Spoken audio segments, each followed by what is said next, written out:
ஹாய்ங்க, good morning. இன்றைக்கி ஒரு evening to night routine தான் பார்க்க போகிறோம். ரொம்ப சிம்பிளாக என்ன பண்ணலான்ற மாதிரி கொஞ்சம் யோசிச்சுருக்கேன். வெயிலுக்கு வீட்டில் வேலை பார்க்குறதே அவ்வளோ கஷ்டமாக இருக்குது. பகலில் வீட்டில் கிச்சனில் நின்று வேலை பார்க்குறதும் கஷ்டமாக இருக்குது, நைட்டில் நின்று வேலை பார்க்குறதுமே கஷ்டமாக இருக்குது. கீழ் வீடுன்னா கூட பரவாயில்ல, செகண்ட் ஃப்ளோராக மேலே டெரஸ் தான் இருக்குது. அவ்வளோ வெயிலாக இருக்குது, நம்மளால் சமாளிக்கவே முடியல. ஃபஸ்ட் ஃப்ளோர் இருந்தால் கூட பரவாயில்ல, கொஞ்சம் நல்லா சில்னஸ் இருக்கும். செகண்ட் ஃப்ளோருன்றதுனால ரொம்ப அதிகமாக இருக்குது.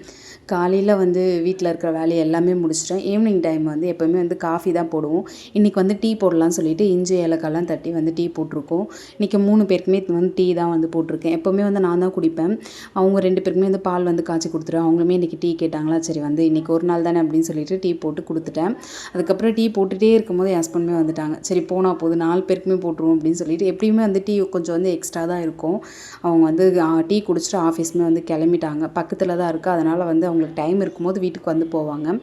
பக்கத்தில் ஒரு அக்கா கிட்டே பேசிகிட்டே வெளியில் உட்காந்து கொஞ்சம் காத்தோட்டமாக டீ குடிச்சிட்டு, அதுக்கப்புறம் ரோஷன் போயிட்டு காயெல்லாம் கொஞ்சம் வேணும், அதெல்லாம் போயிட்டு வாங்கிட்டு வரலான்னு சொல்லிட்டு அவனை அனுப்பிச்சி வச்சுட்டேன். வெங்காயம் தக்காளி ஒரு 1/4 கிலோ மட்டும்தான் சிக்கன் வாங்கிட்டு வர சொன்னேன். அடுத்த நாள் சிக்கன் வச்சு சாப்பிட மாட்டோம். சரி ஒரு வேளை தானே சோம்பேறி சிக்கன் பண்ணிக்கலாம். ரொம்ப நாள் ஆன மாதிரி இருக்குது. எனக்கு சோம்பேறி சிக்கன் அந்தளவுக்கு பண்ண தெரியாது. ஃபோனில் பார்த்து தான் நானுமே கற்றுக்கிட்டேன்.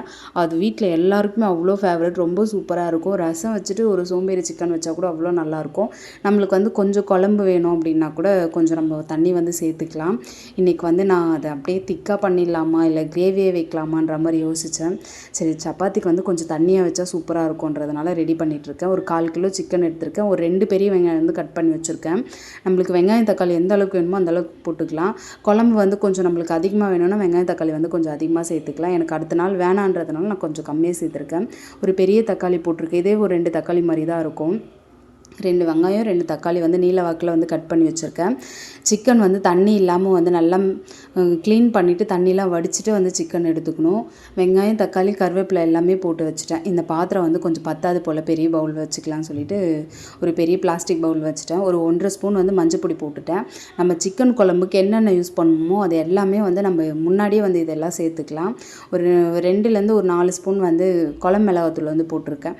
வேணும்னா தனி மிளகாத்தூள், அதுக்கப்புறம் கரம் மசாலா, அப்புறம் மல்லித்தூள், அதுக்கப்புறம் சிக்கன் மசாலா எல்லாமே போட்டுக்கலாம். எனக்கு குழம்பு மிளகாத்தூள் எங்கள் வீட்டில் நல்லா இருக்குன்றதுனால குழம்பு மிளகாத்தூள் போட்டுட்டு இஞ்சி பூண்டு பேஸ்ட் போட்டிருக்கேன்.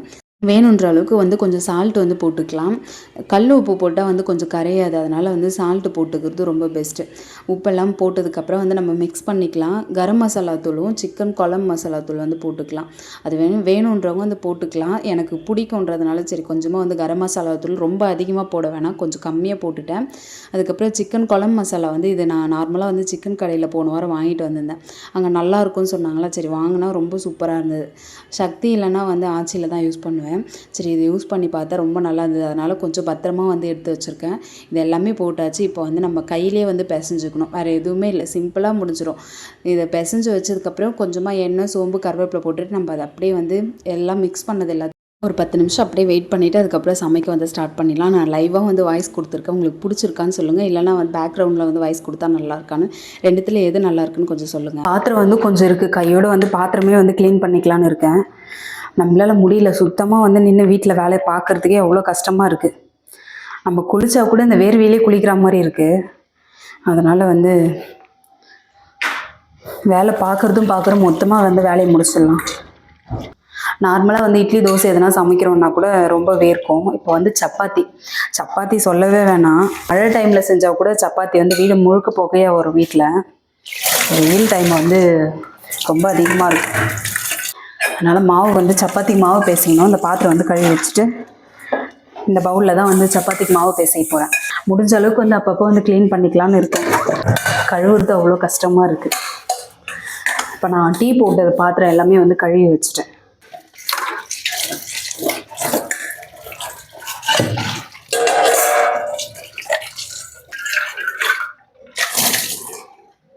பாத்திரம் கழுவி முடிச்சாச்சு.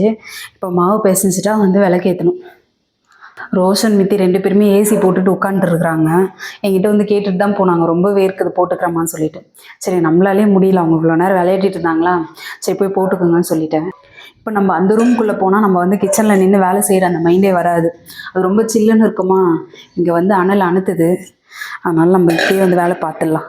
கோதுமை வந்து அம்மா கொடுத்து அமிச்சது தான் இருக்குது. இதை வந்து கொஞ்சம் ஜலிச்சுட்டு வந்து மாவு வந்து பிசைஞ்சா கொஞ்சம் சாஃப்டாக இருக்குது. ஃப்ரீயாக இருக்கிற டைம் வந்து ஃபுல்லாக ஜலிச்சு வச்சுட்டா ஒரு வேலை முடிஞ்சிடும். ஆனால் அந்த வேலை அப்போ தோண மாட்டேங்குது. எடுக்கும்போது மட்டும்தான் ஞாபகம் வருது. தினமுமே வீட்டில் சப்பாத்தி தான் வந்து செய்வேன். இப்போ வெயில் டைம் வந்ததுலேருந்து அந்தளவுக்கு வந்து சப்பாத்தி வந்து ரெடி பண்ணுறதில்ல. நம்மளால் வந்து நின்று செய்ய முடியல. இப்போயே மாவு நான் திரட்ட போகிறேன். ரோஷன் தான் வந்து சப்பாத்தி போட போகிறான். தோசை ஊற்றுறதுக்கு கற்றுக் கொடுத்துட்டேன். சூப்பராக வந்து தோசைலாம் ஊற்றுறான். சப்பாத்தியுமே வந்து நல்லா தான் போடுறான். சப்பாத்தி செய்யறதுக்கு மட்டும்தான் கொஞ்சம் யோசிப்பேன். என்னை விட என் ஹஸ்பண்ட் வந்து சப்பாத்தி ரொம்ப நல்லா போடுவாங்க.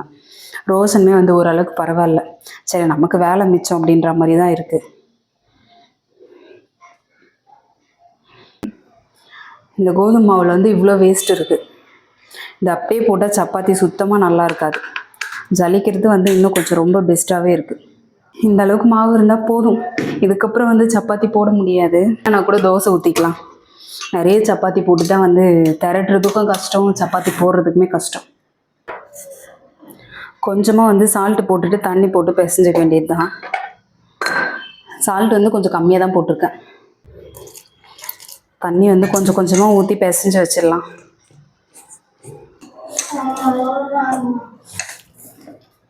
மாவு தானடா பிசைஞ்சிட்டு இருக்கேன். சிக்கன் 65 கூட யாருன்னா சப்பாத்தி போடுவாங்களா ரோஷன்? ஃபுல்லாக திரட்டி ரெடி பண்ணி வச்சாச்சு. இதுவுமே ஒரு தட்டு போட்டு மூடி வச்சுக்கிறேன். இந்த சிண்டுமே வந்து கொஞ்ச நேரம் அப்படியே ரெஸ்ட்டில் விட்டுடலாம். சமையல் பண்ணுறதுக்கு முன்னாடி என்னென்ன தேவையோ எல்லாமே எடுத்து வச்சாச்சு. இப்போ போயிட்டு நம்ம விளக்கேற்றி சாமி கும்பிட்டதுக்கப்புறமா வந்து சமைக்க ஸ்டார்ட் பண்ணிடலாம். இல்லை, விளக்கேற்றி சாமிலாம் கும்பிட்டுட்டேன். சரி, இப்போ விளக்கு மட்டும் ஏற்றிக்கலாம். வத்தி ஏற்றி வச்சுட்டு விளக்கு ஏற்றிட்டா வந்து அதுக்கப்புறம் வந்து சமையல்லாம் முடிச்சுட்டு விளக்கு குழும்பு பார்த்துட்டு அதுக்கப்புறம் சாப்பிட்றதுக்கு வந்து ஸ்டார்ட் பண்ணிடலாம். டைம் கரெக்டாக இருக்கும்.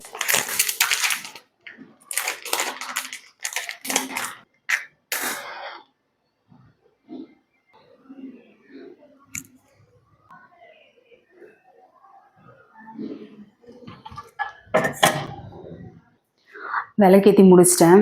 போயிட்டு இப்போ வந்து சமைக்கிற வேலை கரெக்டாக இருக்கும். சிக்கன் வந்து டைம் வந்து கரெக்டாக இருக்கும். விளக்கேற்றி முடிச்சாச்சு. போயிட்டு சமைக்க ஸ்டார்ட் பண்ணிடலாம்.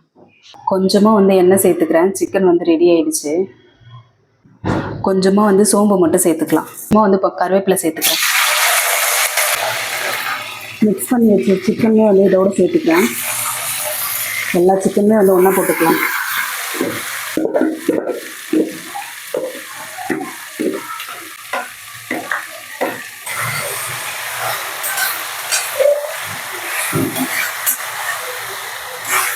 அடுப்பு வந்து சிம்மில் வச்சுருக்கேன். சிக்கன் வந்து எல்லாமே சேர்த்தாச்சு. இது அப்படியே வந்து பிளேட்டை போட்டு மூடிடலாம். ஒரு 5 நிமிஷத்துக்கு ஒரு டைம் இல்லை ஒரு 10 நிமிஷத்துக்கு ஒரு டைம் வந்து நம்ம எடுத்து பார்த்துட்டு கிளறிட்டு திருப்பி வந்து சிம்மில் வச்சு வேக வச்சுக்கலாம். அவ்வளோதான், சூப்பராக ரெடி ஆகிடும். சிக்கனில் வந்து சுத்தமாக தண்ணி ஊற்றவே இல்லை. நம்ம போட்ட சிக்கனோடு அப்படியே இருக்குது. ஒரு 2 டைம் மட்டும் வதக்கி விட்டேன். தண்ணி எதுவுமே சேர்க்கல. ஆனால் வந்து கொஞ்சம் நல்லா தண்ணி விட்டுருக்கு. எப்போவுமே நான்வெஜ் சமைக்கும் போது சுடு தண்ணி ஊற்றினா கொஞ்சம் நல்லா சாஃப்டாக வெந்து வரும். நார்மலாக நம்ம வந்து யூஸ் பண்ணுற தண்ணியை ஊற்றினா வந்து சிக்கன் வந்து கொஞ்சம் ஒரு மாதிரி மறுத்தா மாதிரி ஆயிடும். தண்ணி வந்து சூடு பண்ணி வச்சுருக்கேன்.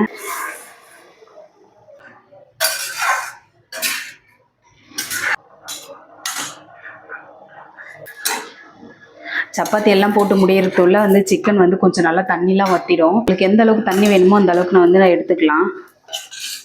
இன்னும் கொஞ்சம் தண்ணி வற்றினா நல்லாயிருக்கும். அப்படியே வேகட்டும். சீக்கிரமாகவே வெந்துடும். ஏற்கனவே பாதி சிக்கன் வெந்துருச்சு. இந்த சுடு தண்ணி ஊற்றுனதுனால இன்னும் வந்து ரொம்ப சாஃப்டாக வெந்துடும். தண்ணி வந்து எனக்கு இந்த அளவுக்கு இருந்தால் போதும். ரொம்ப கெட்டியாயிடுச்சுன்னா சப்பாத்திக்கு வந்து வச்சு சாப்பிட முடியாது. கொஞ்சமாக வந்து கஸ்தூரி மேத்தி வந்து போட்டுக்கிறேன்.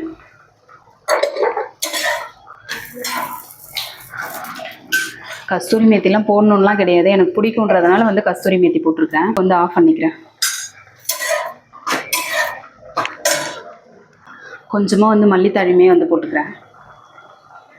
அவ்வளோதான், சோம்பேறி சிக்கன் வந்து ரெடி ஆகிடுச்சு. ஒரு பிளேட்டை போட்டு மூடிட்டு அடுப்பை வந்து ஆஃப் பண்ணிக்கலாம். சப்பாத்தி போட்டு முடிச்சிட்டேன்.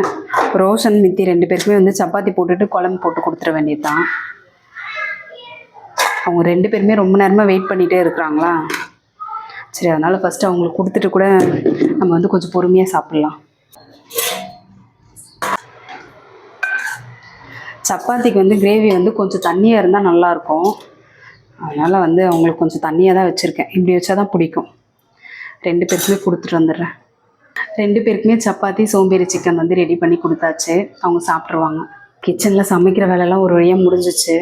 சிக்கன் குழம்பு வச்சதுனால தண்ணி வந்து சூடு பண்ணி வச்சுருக்கேன். சாப்பிட்டுட்டு தூங்கும்போது வந்து இந்த தண்ணி வந்து குடிச்சுப்பாங்க. அதனால் வந்து கொஞ்சம் தண்ணி சூடு பண்ணி வச்சுருக்கேன். சமைக்கிற வேலைலாம் முடிஞ்சிச்சு. மிஷினில் வந்து துணி போடுற வேலை தான் இருக்குது.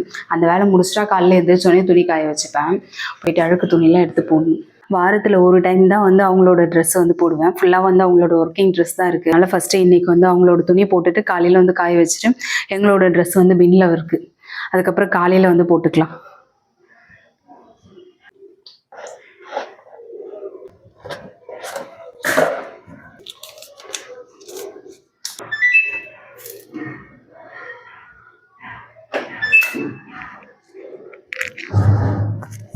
சரி, இப்போ வந்து சமையல் வேலை முடிஞ்சிச்சு, துணி துவைக்கிற வேலை முடிஞ்சிச்சு. இப்போ போயிட்டு கொஞ்சம் பாத்திரம் இருக்குது, அந்த பாத்திரம் கழுவிட்டு அதுக்கப்புறம் வந்து சாப்பிட்டுட்டு நாளைக்கு என்ன தேவையோ அந்த ஸ்நாக்ஸ் வந்து ஏதாச்சும் தட்டைப்பயிரோ இல்லை சுண்டல் ஏதாச்சும் ஊற வைக்க வேண்டிய வேலை தான் இருக்குது. என்னோடய சிம்பிளான ஈவினிங் டு நைட் ரொட்டீன் என்னோடய விளாக் உங்களுக்கு பிடிக்கும் நம்புறேன். பிடிச்சிருந்தா சப்ஸ்கிரைப் பண்ணி சப்போர்ட் பண்ணுங்கள். இதோட நெக்ஸ்ட்டு அடுத்த வாரம் பார்க்கலாம். தேங்க்யூ, பாய்.